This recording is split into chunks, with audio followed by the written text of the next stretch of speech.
Chen Yanli, bonsoir. Bonsoir Célia. Alors, je pense que votre nom, je ne le prononce pas très bien. Pourquoi je le souligne? Parce que c'est comme ça, à peu près, que commence votre livre. Ça s'appelle... C'est un livre sur votre parcours. Ça s'appelle Cyrano, Confucius et moi, une chinoise à Paris.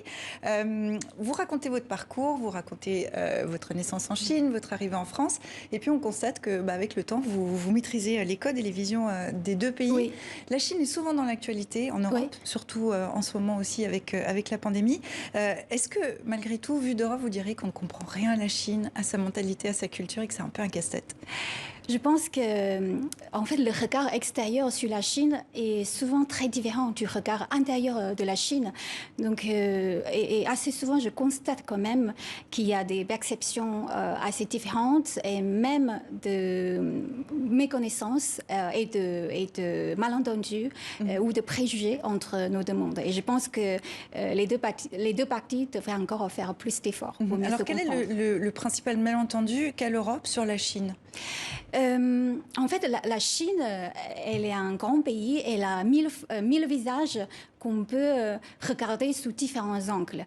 Mais je pense que l'approche européenne et surtout française est surtout une approche basée sur l'esprit critique. C'est-à-dire qu'on fait un zoom en fait sur plein d'aspects négatifs de la Chine et souvent on oublie en oubliant que la Chine a aussi ses qualités, ses points positifs.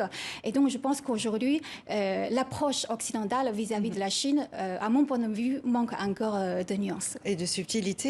Et ça m'amène à vous poser cette question sur ces observateurs de l'ONU qui sont à la recherche en fait des raisons du début de cette pandémie. Ils sont à Wuhan. Comment c'est vécu par les Chinois? Votre famille vit en Chine encore. Comment c'est vécu là-bas? Comme une intrusion? Oui, en fait, je suis rentrée en Chine vers le 20 janvier l'année dernière. Et le lendemain de mon arrivée en Chine, j'ai appris à la télévision que le virus était transmissible d'une personne à l'autre. Les choses ont évolué très vite là-bas. Et en fait, on a connu le choc de Wuhan où il n'y avait pas assez de lits au début. Et ce qui a créé beaucoup de peur en fait, parmi les Chinois. C'est un gros événement en Chine, c'est ça que vous dites? Oui, c'est ça. Alors qu'en Europe c'était lointain. Je pense qu'on n'avait pas les mêmes informations non plus. Et les Européens considéraient aussi le coronavirus un peu comme une grippe normale. Et puis, en Chine, on était dans le stress, en fait, tout de suite, pendant des mois. Et puis, en fait, il y a aussi quelques différences que j'ai constatées. Par exemple, l'esprit de profiter de la vie est très important en France. En Chine, on attache plus d'importance à la durée de vie et aussi à la santé. Et puis, par exemple, sur le fait de porter un masque aussi, en Chine, quand on porte un masque, c'est non seulement pour se protéger, mais aussi pour protéger les autres. Tandis qu'en France, surtout au début, quand quelqu'un portait un masque dans les transports, on pensait qu'il était malade, qu'il était un danger pour le public. Oui. L'image de la Chine a été écornée avec la pandémie. Au printemps dernier, il y a eu de nombreux exemples de racisme contre les Chinois. Est-ce que vous les avez expérimentés? Je ne les ai pas connus, en fait, moi-même. Par contre, j'ai entendu des anecdotes de mes amis chinois. C'est vrai qu'à l'époque, il y avait un regard un peu bizarre sur les Asiatiques qui portaient le masque dans les transports. Mais effectivement, je constate cette différence sur l'esprit communautaire. Parce que pour nous, c'était aussi pour protéger les autres. Et puis, on ne s'est pas vraiment compris au début. Voilà.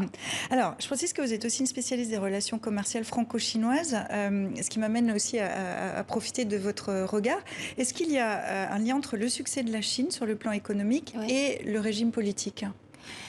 Je dirais que, en fait, la façon dont la société chinoise s'est organisée depuis des années, je pense qu'il y a quand même un côté positif qui fait que les Chinois vont dans le même sens, en fait. En Chine, quand on donne une direction, tout le monde va dans le même sens. C'est-à-dire il y a un chef et tout le monde suit. C'est ça, exactement, parce que la notion de la hiérarchie est beaucoup plus importante en Chine qu'en France. Après, il y a bien sûr aussi des inconvénients, mais sur le plan économique, je pense que c'est un des facteurs pour lesquels l'économie chinoise s'est développée très rapidement. Voilà. Dans votre livre, on voit votre arrivée, vos débuts. Hein, vous aimez la France par la littérature française. Vous arrivez en 2003 finalement dans le pays. Vraiment d'un mot, parce qu'il ne nous reste plus beaucoup de temps. Quel est le pire cliché sur la France, vu de Chine? Ah, cliché chinois sur la France. Oui. En fait, les clichés chinois sur la France, ils sont mieux que la réalité. Voilà. Donc, en France, c'est à l'inverse. Donc la France serait romantique. Très romantique. Ouais. Et l'inverse? L'inverse, bon, la Chine, l'image de la Chine est toujours très négative en France. Mais pour nous, Chinois, la France est le pays romantique par excellence. Voilà. Merci beaucoup d'être venu nous voir dans 64 minutes. Je rappelle le titre de votre livre à lire sur votre parcours, Cyrano, Confucius et moi, une Chinoise à Paris, une Chinoise sur TV5 Monde. Merci beaucoup. Merci beaucoup.